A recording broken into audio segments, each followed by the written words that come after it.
दंगाइयों ने जिस प्रकार से दंगा किया उसके बारे में एक वरिष्ठ स्तर की बैठक मैंने की है। हमारे सहयोगी मंत्री बावनकुळे जी भी उसमें उपस्थित थे। किस प्रकार की घटनाएं हुई, उन घटनाओं में अगर कोई लैप्सेस थे तो वो क्या थे, उन घटनाओं को किस प्रकार से रिस्पॉन्ड किया गया और घटनाओं के बाद अभी तक क्या कार्रवाई की गई, इसकी पूरी जानकारी मैंने प्राप्त की है। मेरे अपने कुछ ऑब्जर्वेशंस उस संदर्भ में थे, वो भी मैंने पुलिस आयुक्त और जो वरिष्ठ अधिकारी थे उन सबके सामने रखे हैं। मूल रूप से ये घटना जिस दिन घटी उस दिन सुबह औरंगजेब की एक प्रतीकात्मक कब्र जलाई गई और उसको जलाने के बाद कुछ लोगों ने उसके बारे में कंप्लेंट भी की। पुलिस ने नियम के अनुसार उस कंप्लेंट को एंटरटेन भी किया, लेकिन बाद में कुछ लोगों ने सोशल मीडिया का उपयोग करते हुए पॉडकास्ट और पोस्ट के माध्यम से ये औरंगजेब की प्रतीकात्मक कब्र नहीं जलाई गई तो इस पर दरगाह की चादर लगाई थी और उसमें कुरान की आयतें लिखी हुई थी, उसको जलाया गया। इस प्रकार का एक झूठा प्रचार किया और लोगों की भावनाओं को भड़काने का काम किया। शाम के समय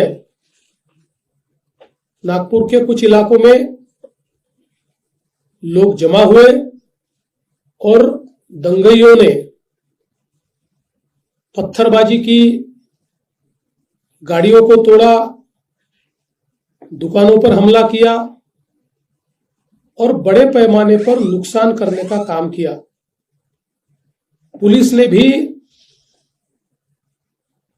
अच्छी कार्रवाई की। 4, साढ़े 4, 5 घंटे में पुलिस ने इस पर पूरा काबू लाया। उसके लिए आंसू गैस के गोले छोड़ने की बात हो या अलग अलग प्रकार से जो कार्रवाई करनी पड़ती है वो सारी कार्रवाई पुलिस ने की, जिसके कारण इसको काबू में लाया गया। इसमें बड़े पैमाने पर पुलिस घायल हुई। पुलिस के हमारे डीसीपी लेवल के 3 लोग और कुल मिलाकर 33 पुलिस के लोग और कुछ सिविलियंस और सारे कुल मिलाकर 40 लोग इस प्रकार से इसमें घायल हुए।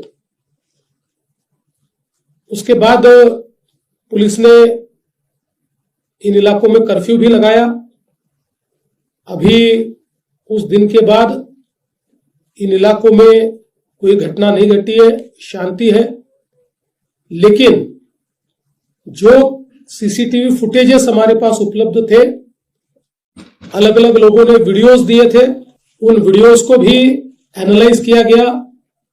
पत्रकारों ने भी पुलिस के पास कुछ वीडियोस दिए, उसको भी एनालाइज करने के बाद जो दंगाई है उनकी पहचान कर ली गई है। 104 लोगों को अभी तक पहचान कर पकड़ा गया है, जिसमें 92 लोगों को अरेस्ट किया है। 12-18 साल के अंदर के विधि संघर्षित बालक है, उनको उस कानून के तहत उन पर कार्रवाई की गई है। और जब तक आखिरी दंगाई को पकड़ा नहीं जाता ये कार्रवाई रुकने वाली नहीं है, ये कार्रवाई चलती रहेगी। लगातार एविडेंस आ रहा है, उस एविडेंस के आधार पर ये कार्रवाई यहां पर चल रही है। ये भी तय हुआ है कि ये जितना नुकसान दंगाइयों ने किया है इसका पूरा हिसाब निकाला जाएगा और ये पूरा नुकसान उनसे वसूल किया जाएगा। और अगर वो नुकसान के पैसे नहीं भरते हैं तो उनकी प्रॉपर्टी को बेचकर ये नुकसान भरपाई की जाएगी। किसी भी हालत में इस प्रकार से किसी को दंगा करके दूसरे को नुकसान पहुंचाने की इजाजत नहीं दी जाएगी। जिनकी गाड़ियों का नुकसान हुआ है, सरकार उनको मदद करने वाली है। जो भी हमारे नियम है, उन नियमों में बैठाकर हम लोग निश्चित रूप से उनको मदद करेंगे। अगले 7 दिनों में ये मदद करने की हमारी कोशिश होगी। और साथ साथ जिन लोगों ने सोशल मीडिया का उपयोग करते हुए इस प्रकार के पोस्ट किए, जिसके कारण दंगे भड़के या दंगे भड़कने में या लोगों को भड़काने में जिनकी पोस्ट ने काम किया है, ऐसे लोगों को भी हम लोग सह आरोपी बनाएंगे, को एक्यूज बनाएंगे और उनको भी दंगे का आरोपी माना जाएगा। करीब 68 पोस्ट ये अभी तक आइडेंटिफाई करके उसको डिलीट किया गया है। कुछ आइडेंटिफिकेशन अभी भी जारी है। वो आइडेंटिफिकेशन होने के बाद उस पर भी कार्रवाई की जाएगी।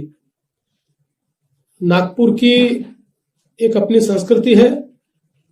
1992 के बाद नागपुर में कभी भी इस प्रकार के दंगे नहीं हुए।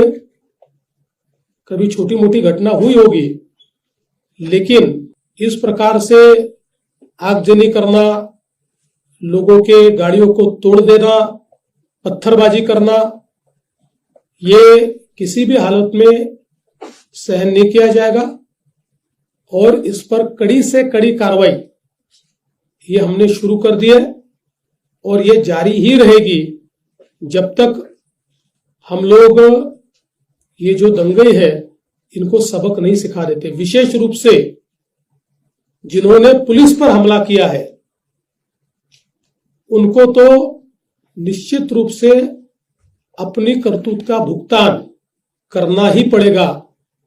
कड़ी से कड़ी धाराएं उन पर लगकर जब तक उनको कठोर से कठोर दंड नहीं होता, तब तक हम लोग शांत नहीं बैठेंगे। सर, क्या इसमें विदेशी शक्तियों का भी जिक्र किया जा रहा है कि बांग्लादेश कनेक्शन जोड़ा जा रहा है, मालेगांव कनेक्शन जोड़ा जा रहा है, और क्या इसकी जांच नागपुर पुलिस के साथ साथ एनआईए भी कर रही है क्या? देखिए,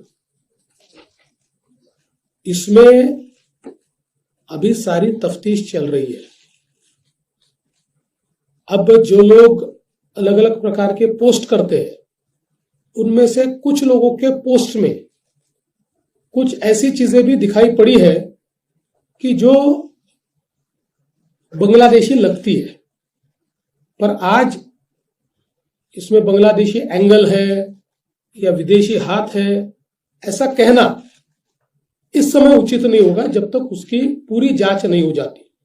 इसलिए मुझे लगता है कि अभी जहां तक मालेगांव का सवाल है तो वो तो दिख ही रहा है, क्योंकि जो पार्टियां मालेगांव की इनको मदद कर रही है, इन्होंने वहां पर जो ऑफिस खोला है, जो आरोपी है, तो वो कनेक्शन तो बिल्कुल दिखाई पड़ रहा है।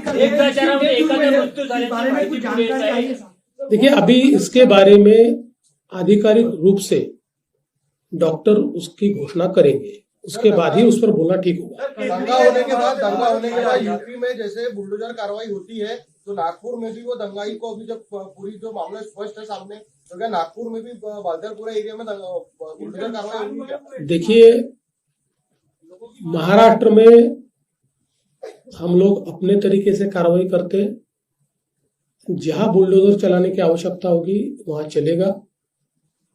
जहां गलत काम होगा उसको रौंदा जाएगा, किसी को बख्शा नहीं जाएगा।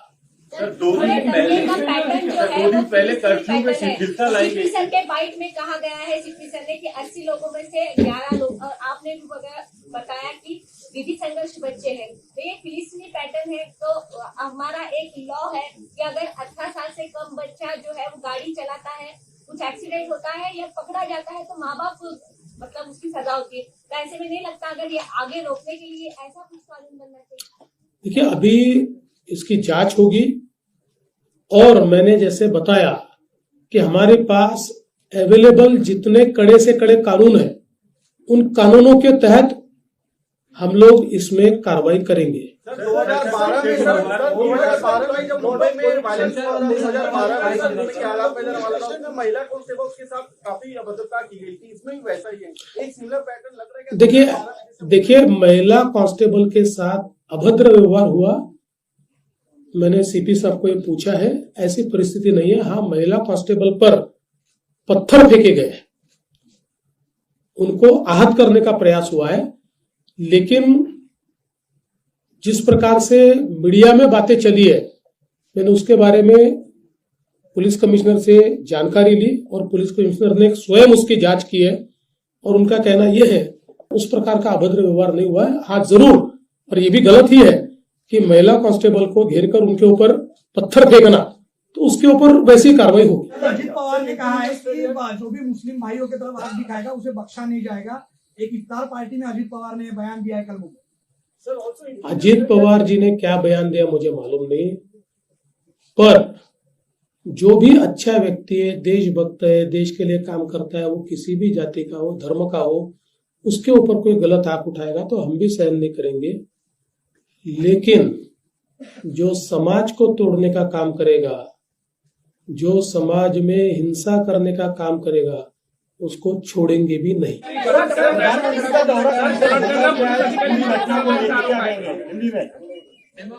प्रधानमंत्री जी का दौरा जिस प्रकार से तय हुआ है उसी प्रकार से होगा। आप सब लोग जानते हैं नागपुर में शांति है, 80% नागपुर के इलाके में तो इस दंगे का कोई असर भी नहीं था, 1 मिनट के लिए भी नहीं था।